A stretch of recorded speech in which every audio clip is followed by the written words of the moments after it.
Governor Mutfwang dismisses false alarm of explosive at Old Juice near Terminus Market. Troops nab 12 suspected kidnappers, recover 14 motorcycles, others in Taraba. Monday, Okpebolo sworn in as Edo State Governor. On the international scene, new interim Prime Minister Alex Didier Filzame takes office. A very good evening and welcome to the news update on Trust Television. My name is Sakir Ibrahim. Thanks for joining. And to details now, the Plateau State Governor Caleb Mutfwang has dismissed recent fears of an explosive device at the Old Jos University Teaching Hospital site near Terminus Market in Jos North local government area. In a statement, he clarified that the alarm was triggered by a misunderstanding. A pile of polythene bags was mistaken for a threat, causing unnecessary panic. Security agencies, including the anti-bomb squad, quickly investigated and confirmed there was no explosive device. Governor Mutfwang urged residents to stay vigilant, report suspicious activity, and continue their routine calmly. He reassured citizens of his administration's commitment to maintaining peace and security across Plateau State. Yes, actually nothing is going on. I'm here to assure members of the public that all is well, and to further reassure them of their safety. This morning there was a report of a suspected hook here, as you can see, that supposed to have been implanted with IED, but the EOD technicians were immediately deployed to the scene. They dug the place and discovered that nothing was inside the place. But it was good that people were sensitive, that they saw an object and they suspected that this object should be investigated. I think that is part of what we are called to do in society. Let's be sensitive to things around us. Let's be sensitive to movements around us. Let's be sensitive to comments around us. We've been able to nip a lot of social media. Social media has become a tool of conflict creation. It has become a tool of destabilization, and we must be responsible in making sure that we manage social media responsibly. And suspected bandits have burnt harvested maize on 6 farms in Kwaga and Ongwarzako villages of Birningwari local government area of Kaduna State. The villagers, especially the owners of the affected farms, were left in shock and confusion, lamenting the loss caused by the attack. It was reported that the incident occurred on Sunday night when the bandits stormed the farms and set fire to all the harvested maize. Trust TV also obtained a video clip showing the charred remains of the affected farms, with the owners consoling themselves. The affected farm owners include Kabiru Halilu Kwaga, who had harvested over 160 bags of maize last year and was hoping for an even larger harvest this year. However, all of his crop was set ablaze by the attackers. Surajo Kwaga, who had harvested 40 bags of maize from his farm last year, also lost his entire crop to the fire. Similarly, Malam Dangido, who had harvested 50 bags last year and was expecting roughly about 65 bags this year, saw his hopes dashed by the attack. Confirming the incident, Ishaq Usman Kasai, chairman of the Birnin-Gwari Niger Interboundaries Community Association, stated that the bandits responsible for the destruction were part of the group led by the notorious kingpin Yellow Jambros, who has been terrorizing communities in the area. The state government and the police command are yet to make an official statement on the incident.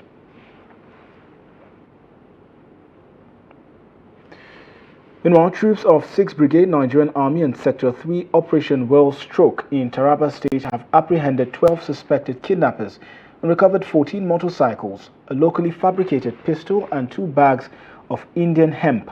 The Army spokesperson, Captain Oni Olubodunde, said the arrest followed a distress call from residents of Chachenji village in Takum local government area over the abduction of 2 by a group of about 10 armed men suspected to be kidnappers. He said immediately after the troops received the distress call, they launched a rapid response operation aimed at rescuing the victims and intercepting the kidnappers. Captain Oni revealed that the troops intercepted the suspected kidnappers who succumbed to the superior firepower of the troops. The army spokesperson stated further that during a subsequent follow-up operation, which was based on credible intelligence, troops on 9 November arrested 12 suspects and seized 14 motorcycles at a local drinking joint in Mbakir village close to Agu Center. He revealed that during an intensive investigation, the arrested suspects admitted to being part of the kidnap gangs operating in the area and identified their leader as Vio John Gata, a notorious terrorist who has been on the watch list of security agencies. And in politics, Monday Okpebolo has been sworn in as the governor of Edo after the 8-year term of Godwin Obaseki. The ceremony took place on Tuesday at the Samuel Ogbemudia Stadium in Benin City, the state capital, 2 months after the All Progressives Congress clinched the ticket to the Dennis Osadebe House. Okpebolo took his oath of office alongside his running mate Dennis Idahusa around 12:55 p.m. and thereafter rode in an open van around the stadium. Acknowledging cheers from supporters in his inaugural address, Okpebolo thanked the people of Edo State for supporting his emergence as governor, describing it as a triumph of democracy. He promised to strengthen the security of the state, link communities together by road, and support small businesses to boost the economy. The ceremony was attended by some dignitaries including Vice President Kashim Shettima, who represented President Bola Tinubu, governors under the APC, Minister of Aviation Festus Keyamo, a former governor of Edo State, Adams Oshomole, among others. Analysts believe the APC's reclamation of Edo State is a testament to the fractured relationship between Philip Shaibu, who served as Obaseki's deputy, and Oshomole's influence led to Okpebolo's emergence. But the PDP has faltered the victory, claiming its mandate was stolen. The party vowed to challenge Okpebolo's win, which they alleged was not the wishes of the people. Directly, if not directly or indirectly, communicate or reveal to any person any matter which shall be brought under my consideration, which shall be brought under consideration, or shall become known to me, as governor of Edo State, except as may be required, for the duly discharge of my duties as governor, and that I will devote myself to the service and well-being of the people of Nigeria. So help me God.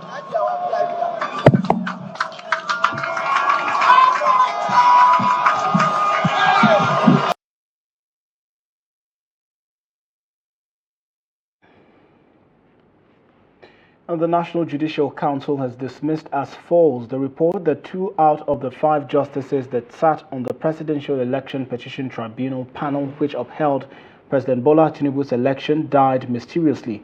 Justice Mistura Bolaji Yusuf and Justice Bolukuromo Ugo, who were members of the panel that delivered the September 6, 2023 judgment, dismissed the petition of the candidate of the People's Democratic Party, Atiku Abubakar, and that of the Labour Party candidate Peter Obi as lacking in merit. In the report making the rounds, it was alleged that the justices had died the same day mysteriously. The alleged report said Justice Mistura Bolaji Yusuf, one of the 5 judges who presided over the electoral case, was confirmed dead by her family earlier on Tuesday. According to family members, she was in good health the previous night before going to bed. However, when they attempted to wake her the following morning, she was unresponsive. The cause of her death remains unknown at this time, the statement read. The NJC Secretary, Mr. Ahmed Saleh, however, dismissed the report as false news, adding that the justices were alive and well. And a former senator and human rights activist, Shehu Sani, has urged Nigerians to always appreciate talent who have contributed their quota to unity and development of the country. He stated this when he visited the family of the late northern Nigerian poet Abubakar Laden at his residence in Kwarbai, Zaria. Late Abubakar Laden, who was born in 1935, was a popular Hausa poet cum singer and is best known for Wakar Hada Kan Al-Umar Africa, a collection of poems published in 1976. Laden's poems were famous for promoting African unity and integration and for championing African independence and progress. Since their publication, several of his poems have been sampled in the analysis of the metrical structure of Hausa prosodic poetry. Late Laden was awarded MON during the administration of President Shehu Shagari, and in September 2014, he was awarded OON by the administration of Goodluck Jonathan, then President of Nigeria.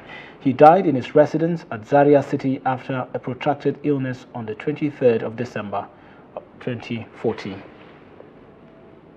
He was a Pan-Africanist, one that has used literature to preach the gospel of peace, unity, of freedom. So that specifically is an appreciation of his work.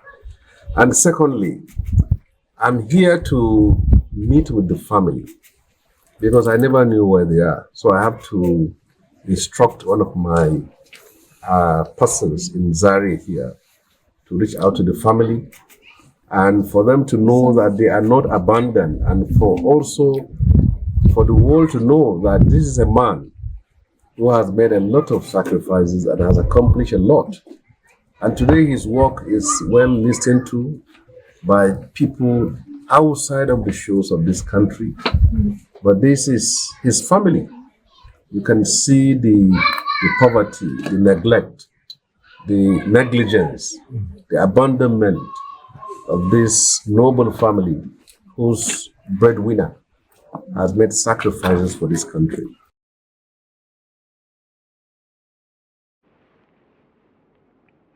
Meanwhile, 10 people have died and 1 hospitalized after a road accident in Yanfari village of Taura local government area of Jigawa State. The police public relations officer of the state, DSP Lawan Shisu Adam, who made this known to newsmen and in Duse, said the incident occurred on Tuesday, 12th November 2024. He said the accident occurred when a Toyota Hummer bus with a registration number hit a packed trailer and somersaulted.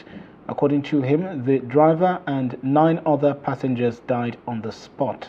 Shisu said the patrol team attached to Taura Division have evacuated the corpses to Hadeja General Hospital, while the remaining 1 passenger was admitted in Majia Primary Health Care Center, where he is said to be responding to treatment. And moving on to other stories now, the Ahmadu Bello University Alumni Association has commended Media Trust Group for its support to the association and solicited for more assistance to enable it achieve its set goals. The worldwide president of the association, Adamu Mamman Kontagora, made the commendation when the group paid a courtesy visit to the management of Media Trust Group in Abuja ahead of the Alumni Award and Dinner Night slated for 26 November 2024.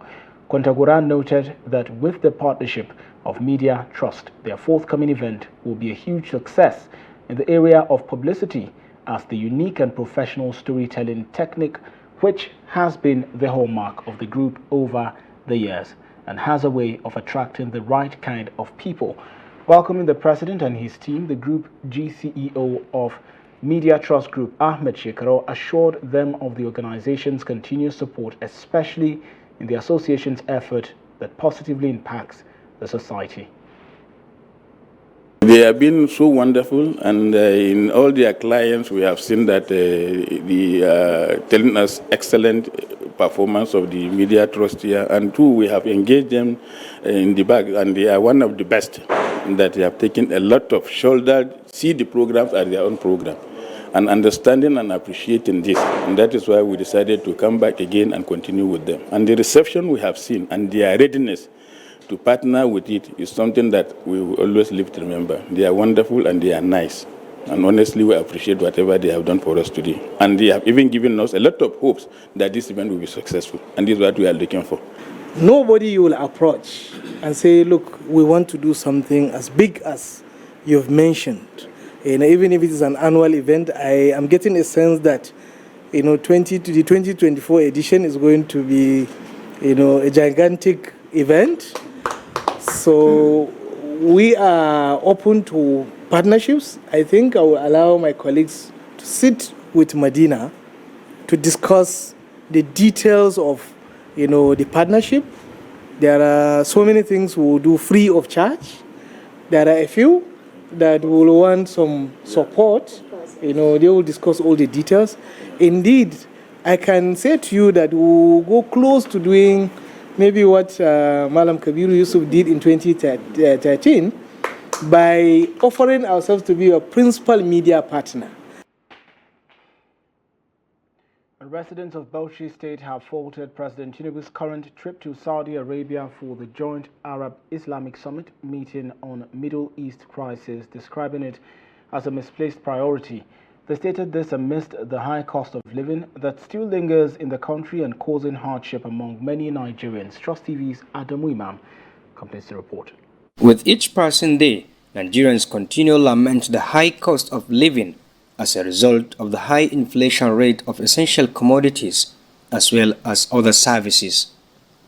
Against this background, Bauchi residents have expressed concern over President Tinubu's attendance at Arab meeting amidst the economic hardship in the nation, saying the president needs to concentrate on ending the prevailing hardship in the land.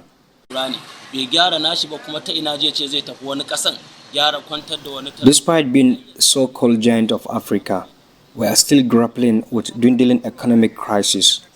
The summit organizers should invite those countries and not President Tinubu. How can a president go to solve other people's problems while his own country is facing an economic crisis? I'm totally against it. We expected that his invitation was to present Nigeria's fuel crisis situation in order to get solutions. But we heard that they discuss Middle East crisis. Moving forward, he should present Nigeria's problems at the meeting. That's my opinion. Nigerians, they don't have purchasing power. If you have 100,000, before you know that 100,000 is gone, because the inflation is so heated, it's biting too much. So there is need for the president, after they have discussed that issue of international global politics or whatever they have gone there for, he should also chip in our own problem, since the Saudi Emirates, they are also members of the OPEC, as he is, as we are also as Nigerians. So he should be able to also talk about how they can be able to assist Nigerians in terms of this crisis of fuel and water view, and even the electricity issue. Reports indicate that Nigeria during the meeting will advocate for renewed efforts to revive the two-state solution as a pathway to lasting peace in the Middle East region, while Nigerians remain impoverished as the president's economic reforms bite harder. Adam Imam, Trust TV News, Bauchi. And President Bola Tinubu on Tuesday departed Saudi Arabia for Nigeria after attending the Arab-Islamic Summit in Riyadh, Saudi Arabia, according to a statement by the Special Advisor to the President on Information and Strategy, Bayo Ononuga.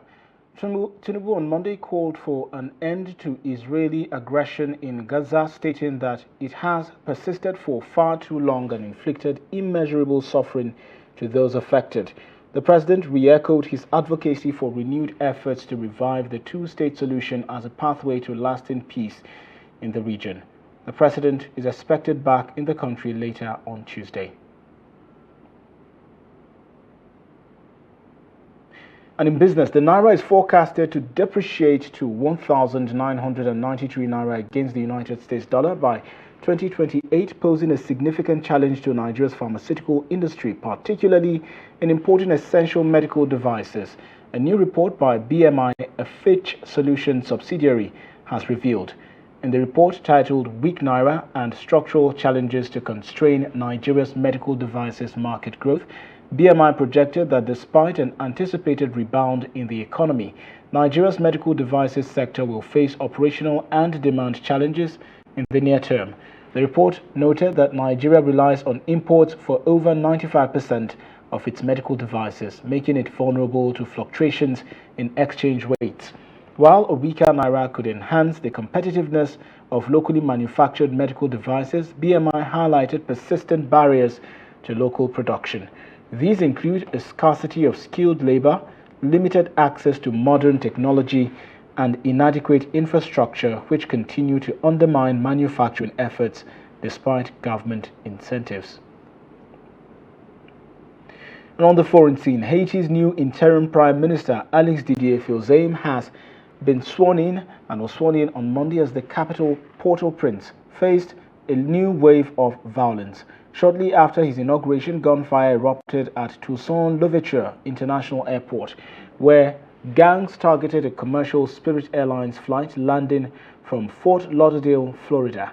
Shots fired at the plane struck a flight attendant who sustained minor injuries, according to reports from Spirit Airlines and the U.S. Embassy. The flight, originally bound for Port-au-Prince, was diverted and safely landed in the Dominican Republic. In response, some airlines have temporarily suspended operations to Haiti due to ongoing security concerns.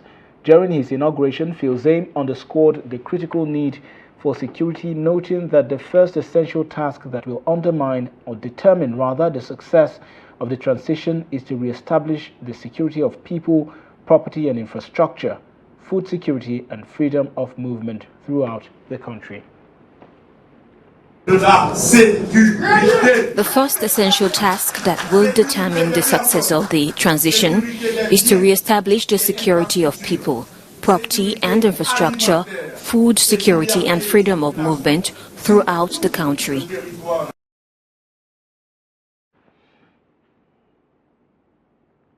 Also, the United States of America has offered a 25,000 naira reward for anyone who could provide it with information that could facilitate the arrest of a Nigerian, Olalekan Abimbola Olawusi, who is reportedly facing trial for the alleged murder of his child. A statement credited to the Supervisory Deputy U.S. Marshal Don Freeman said Olawusi has also been named among the 15 most wanted fugitives in the United States. Freeman noted that Olawusi, who lived in Rhode Island, U.S., was arraigned on 2 counts bordering on first-degree murder caused by inflicting bodily injury to a child and unlawful flight to avoid prosecution. He added that the incident occurred on April 3, 2017, after police operatives and firefighters found the 3-month-old child and rescued him at the hospital, where it was discovered that the child had suffered injuries in 18 parts of his body. The discovery was said to have led to the arrest of Olawusi. Upon his arrest, Olawusi was charged in court on April 20, 2017, but his whereabouts became unknown after he was released the same day while the trial was pending. And in sports, the Libyan national team are not leaving anything to chance ahead of their 2025 Africa Cup of Nations qualifiers match day 5 encounter against Rwanda. Libya were hit with heavy sanctions by the Confederation of African Football after the Super Eagles of Nigeria were held hostage at the Al-Abrak International Airport. CAF awarded Nigeria 3 points and 3 goals after Libya were found guilty of breaching rules. And the Football Federation was also fined $50,000. The team is at the bottom of Group D with 1 point from 4 games and has a slim chance of qualifying for the tournament in Morocco next year. According to Libya Al-Ahrar TV, the 25-man squad, led by head coach Nasser Al-Haderi, flew to Kigali on Monday, 3 days before the match at the Amahoro Stadium in Kigali. Al-Haderi also made changes to the initial squad, which was announced 2 weeks ago, adding Al-Olympi defender Muatsem Sabu and Al-Tahadi striker Fahad Al-Masmari for depth. And with that, we wrap up the news update at this hour. Do not forget to follow us across all of our social platforms and catch our live stream on YouTube for more news, programs, and documentaries. My name is Sagir Ibrahim. Thanks for watching.